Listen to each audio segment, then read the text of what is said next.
बिहार में सबसे पहले बात करेंगे संभल को लेकर छिड़े घमासान की।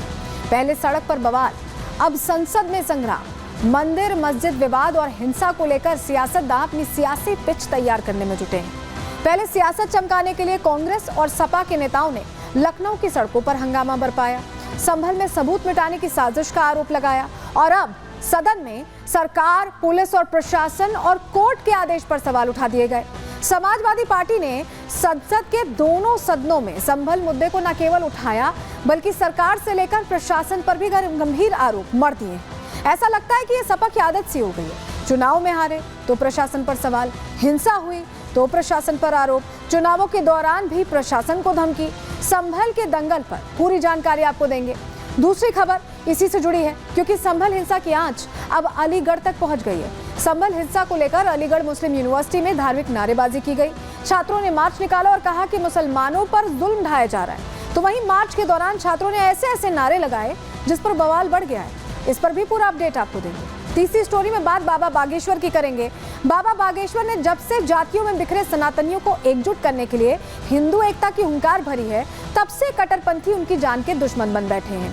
हिंदू एकता यात्रा के दौरान उन्हें लगातार धमकियां मिलती रही हैं। एक बार उन्हें जान से मारने की धमकी मिली, लेकिन इस बार उन्हें धमकी किसी के मोबाइल या लेटर से नहीं बल्कि खुले मन से मिली है। पंजाब के कट्टरपंथी बरजिंदर परवाना ने उन्हें यह धमकी दी है और कह दिया है कि धीरेन्द्र शास्त्री की उल्टी गिनती शुरू हो गई है। जिसने धमकी दी वो कौन है और आखिर ये धमकी दी क्यों गई, पूरा अपडेट आपको देंगे। और आखिर में बात करेंगे पप्पू यादव की। लॉरेंस से लगातार मिल रही धमकी पर अब जांच की परतें खुलने लगी हैं और इन परतों में पप्पू यादव की पोल खुलती भी दिखाई दे रही है। पूर्णिया के एसपी ने क्या खुलासा किया है, बुलेटिन के आखिरी हिस्से में आपको बताने वाले। लेकिन चलिए सबसे पहले बात करेंगे संभल की, जहां संभल में संग्राम छिड़ा हुआ था और अब वो शोर सड़कों और सदन तक पहुंचता दिखाई दे रहा है। सबसे पहले बात इसी।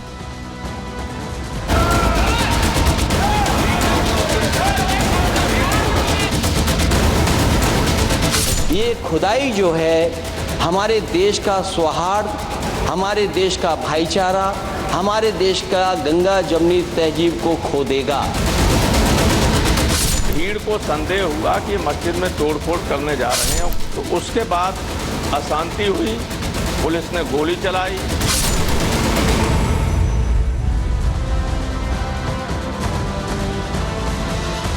देखिए 24 को जो सर्वे हुआ था उसको लेकर कैसे हिंसा भड़की यहाँ संभल में, ये सभी को याद है। और इस बीच यहाँ इसे सियासी हवा देने की खूब कोशिश की गई, चाहे कांग्रेस हो चाहे समाजवादी पार्टी हो, हर किसी ने इसे अपने हिसाब से इस्तेमाल करने की कोशिश की। इस मुद्दे को ठंडा नहीं होने दिया। जबकि 24 तारीख बीते हुए काफी वक्त हो गया है, संभल में शांति भी हो गई है, लेकिन जब ये मुद्दा बहुत हवा नहीं दे पाए, सड़कों पर उतर कर संभल तक जाने की कोशिश की, नहीं पहुंच पाए, तो पैतरा बदल दिया।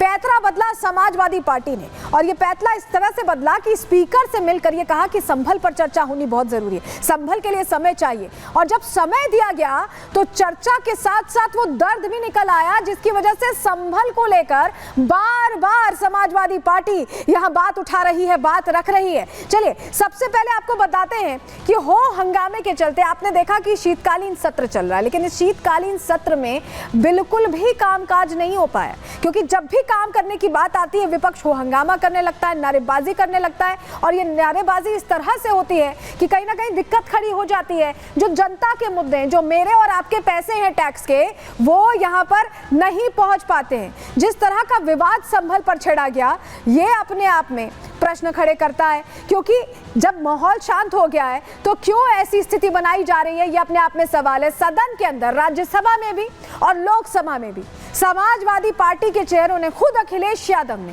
पहले क्या कहा ये सुन लीजिए, फिर आगे इस पर बात करें।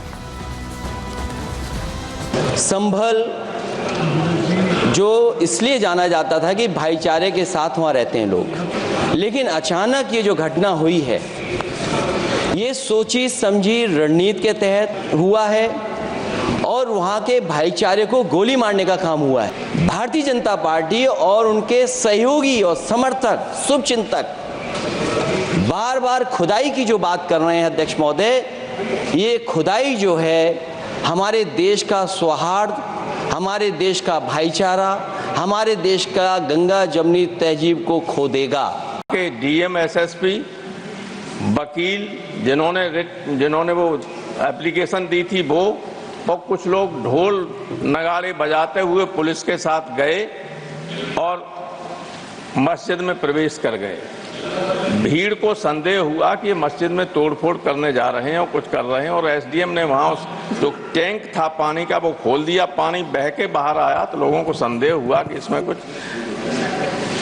गड़बड़ी हो रही है। तो उसके बाद अशांति हुई, पुलिस ने गोली चलाई, 5 लोग मारे गए, 20 लोग घायल हुए।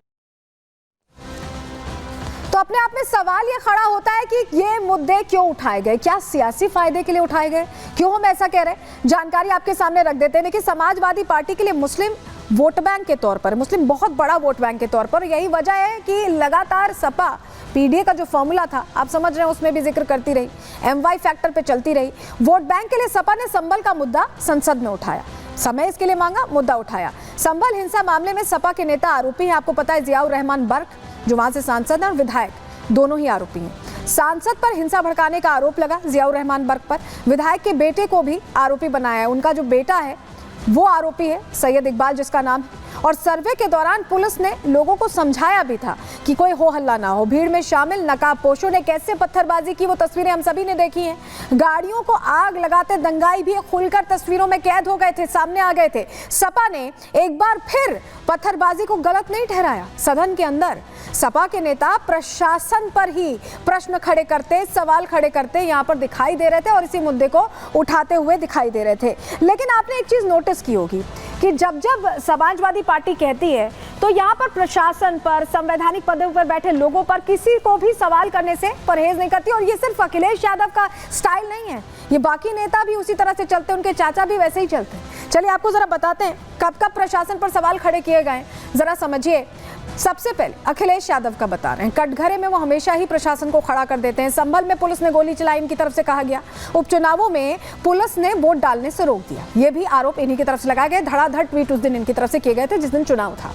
शिवपाल यादव उनके चाचा, प्रशासन मनमानी कर रहा है, ये शिवपाल यादव ने कहा कि प्रशासनिक अधिकारी बेलगाम हो गए हैं। और उससे भी 2 हाथ आगे क्या कहा कि अधिकारियों का नाम लाल कलम से लिख लो, 27 में जब सरकार बनेगी हिसाब करेंगे। ये उन्होंने खुले मंच से कार्यकर्ताओं को कहा।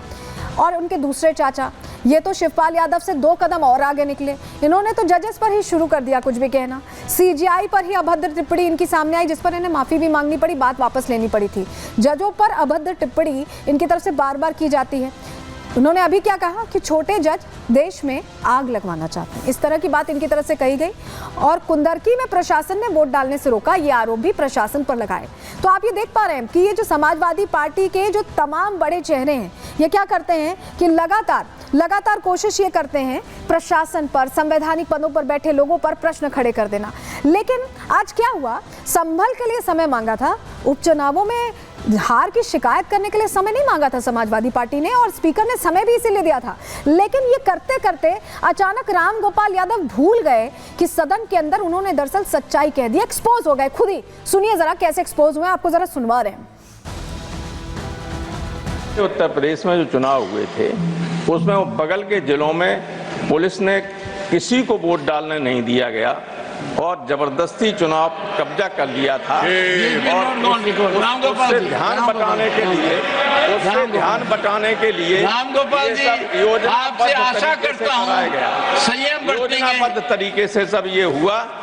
और उसका सबूत सुनिए, उसका प्रमाण ये है कि जो कमेटी गवर्नमेंट ने बनाई, 3 मिनट सर, अभी 3 मिनट तो हुए। Made your point, sir. Made your point. Santosh Kumar P. Thank you, sir. Go ahead. Nothing is going on record except Sir. Santosh Kumar P. Sir. कह दिया sir आपने। Sir. You made your point. Sir, Ram Gopal ji, आपने वकीलों पर कहा, पर आप बहुत अच्छे वकील हैं। You made your point.